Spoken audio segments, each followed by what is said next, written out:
So Zephaniah begins his whole first chapter and even the first couple verses of chapter 2 with words of judgment and warning about God's wrath and anger and the day of the Lord. And then in chapter 2 and verse 3, we get some instruction about, well, what to do. And that verse of the day is, "Seek the Lord, all you humble of the land, who do his commands. Seek righteousness, seek humility. Perhaps you may be hidden on the day of the Lord's wrath." I'm guessing for some of us it's been a while since we played hide and seek. I was down in Florida with Jill for just a couple of days for a pastor's gathering, and we had one afternoon and evening free. And so Jill and I went from Fort Lauderdale down to Miami to see my childhood friend James Meany and his wife Bruna and their 2 young children. Jim is my age, but he got married later in life, and his children are much, much younger than ours. And his son Brandon, who's 3 years old, asked me after dinner if I would play hide and seek. And I said, sure.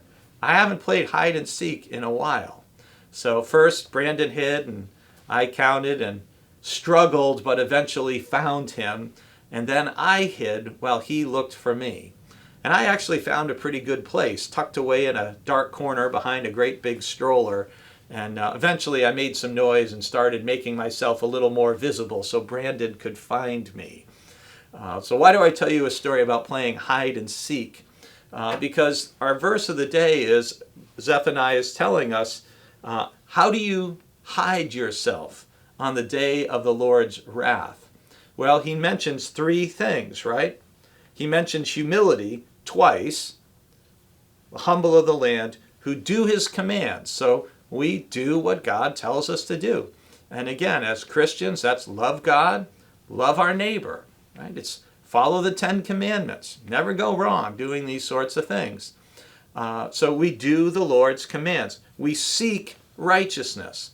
It's something we actively pursue. Just like if you're playing hide and seek, well, you can't just sit in a chair and think you're going to find the person that way. You have to go seek. You have to look until you find that person. And so we are to seek righteousness in our own life in that same way. And we're told to seek humility.